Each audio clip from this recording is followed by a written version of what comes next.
Welcome back, guys. We continue to look at fraction, and what we actually want to do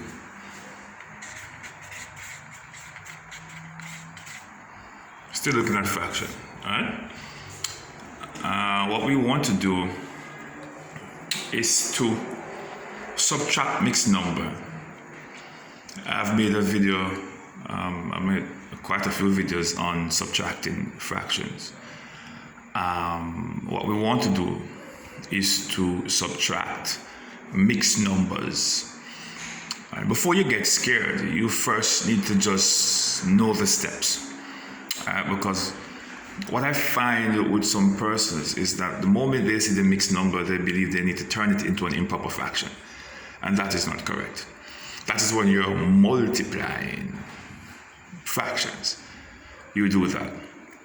When you're adding and subtracting fraction, you deal with the whole numbers first. You don't jump ahead to turn it into a mixed number, because this is what some people do. You have 2.5.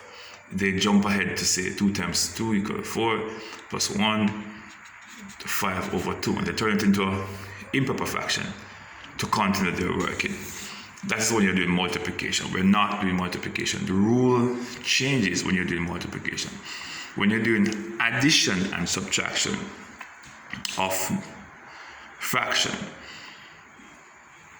you deal with the whole numbers first. Let's jump right into it. We have two whole numbers. So the first thing we're going to do is to work with the whole numbers first, right?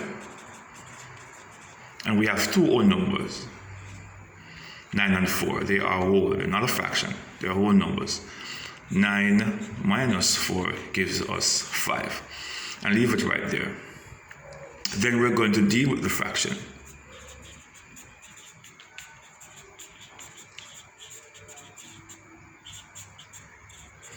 So remember, 1, to deal with the whole number first, then you deal with the fraction after.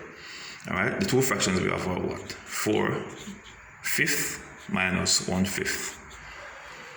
In this particular case, what we notice here instantaneously is that we do not need to find an LCM, because it is a like fraction. A like fraction is when you have both denominators are the same. What you do is keep it. Check out the videos I've made on like fractions and unlike fractions. And then you subtract the numerators. Numerators are the numbers at the top. 1 take away 4 minus 1 equal 3. And we can't go any lower, so we leave it like this. Then we're going to have our mixed number as our answer. 5 and 3 over 5. That will be our answer. Where the 5 come from? Remember, we had subtracted the two whole numbers. That's where you get your 5 from. So your answer is 5 and 3/5. All right, so that is that one. The same rules apply for this one. Remember the first step, we do what? We work with the whole numbers first. And so 5 minus 2 equals 3. Then we're going to deal with what? Deal with our fractions. 3/4 minus 1/3. What we realize here is that we have unlike fractions. When we have unlike fractions, we need to deal with the, we need to find the LCM, lowest common multiple, a number which both 4 and 3 can go into without leaving a remainder. And what will be those? Remember, I did multiple in the previous video, but maybe you don't remember, let me do it again. Multiples of 4 are what? Multiples of 4 would be 4 1 4, 4 2 is 8, 4 3 is 12, 4 4 is 16. Multiples of 3 would be what? 3 1 3, 3 2 is 6, 3 3 is 9, 3 4 is 12, 3 5 15, 3 6 is 18. What we realize is that 12 is the lowest number that both of them share together. Alright? So we could use our LCM as 12. What some people you would do is to multiply these two numbers to say, oh, 4 times 3 equal 12. But not all the time, because you have some time when you multiply both denominators and it's a larger number than you could have gotten. Alright, so you don't want to do it in all cases. For example, if this was a 2 over here, you wouldn't have to say 4 times 2 equal 8, because 2 can go into both 4 and 4. 4 can go into 4 and 2 could go into 4, if that was the case. So it's not all the time. Right? Not all the time you want to jump ahead to say, oh, let me multiply these two numbers together to get this one. You have to be very careful. As I said before, if this was a 2, you could put a 4 here instead of saying 4 times 2 equal 8. Alright? So you have to be careful with that one as well. But 12 here is what we see common in both. When we look at the multiples, we see 12. So we'll put 12 here. 4 into 12 3 times the numerator. Put back our operation here. 3 into 12 goes 4 times the numerator. As I said before, when you're dealing with mathematics, you always deal with the bracket first. 3 times 3 equal 9. 4 1 4 over 12. 3 times 3 equal 9. 4 1 4. Put back your operation here. 9 take away 4 equal 5 over 12. And that we leave it just like that.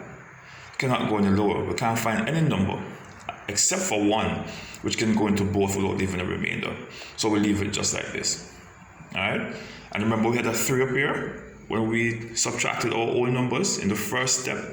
Remember this 3 here? Right, so our answer is going to be 3.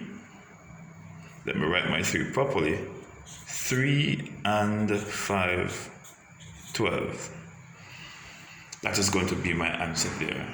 Alright, we had to find the LCM because it's unlike fractions. We didn't have to find the LCM over here because it is a like fraction. You keep the denominator. That is the rule. This one over here is where some persons might get a bit confused, and I want to do this 2 ways. Alright, I want to do this 2 ways. Alright, here we go. The first way I want to do it is, we can't take away, there's no fraction over here for me to take away this fraction from, and we have to take away a fraction from a fraction.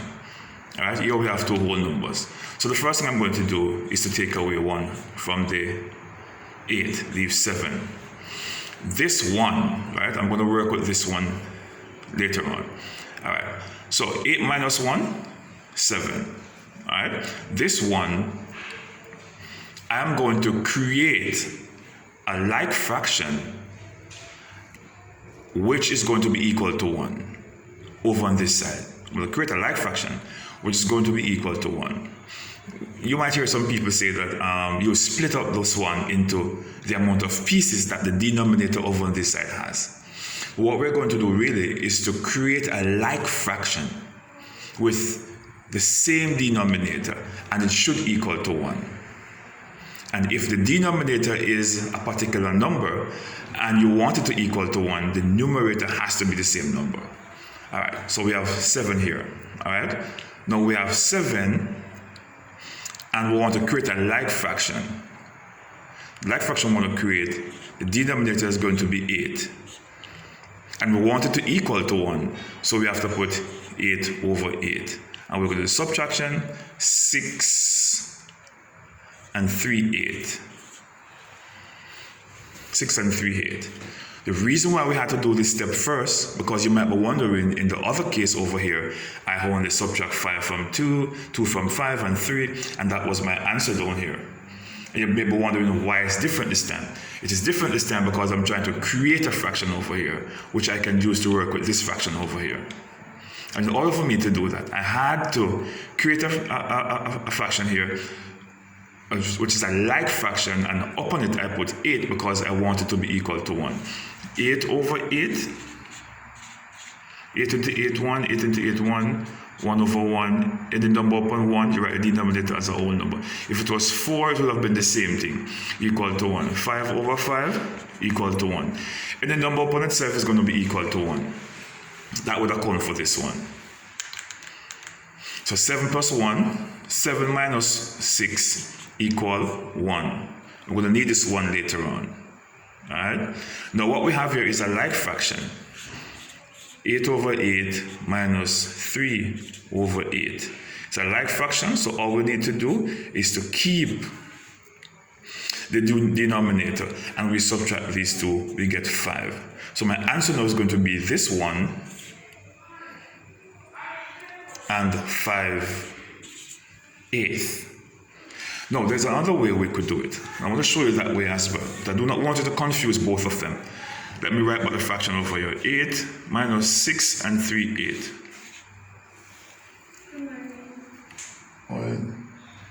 Give me a minute. 8 minus 6 and 3/8. I'm going to take away my two whole numbers first. 8 subtracted 6 is going to give me 2. This is what I'm going to do. I'm going to turn this 2 into a fraction. To turn a whole number to a fraction, you have to put it up on 1. And they have a fraction here, which is 3/8. These are not like fractions, they are unlike fractions. And once they're unlike fractions, what we're going to do is to find the LCM. And the LCM here is easy, because we have 1 and 8 dealing with, and both can go into 8. So 1 into 8 is going to give me 8 times 2, 16. Put back my operation here. 8 into 8, 1 times 3 is 3. If I take away 3 from 16, my answer is going to be 13, and I have to put it back up on 8. Now remember, we can't leave our answer as an improper fraction. So we have to turn this improper fraction into a mixed number. How do we do that? How many times can 8 go into 13? 1. What would be the remainder? 5 over 8. So the answer here, 5 over 8, and we see the answer here is 5 over 8. So either way you can do it. Right? You can try it both ways.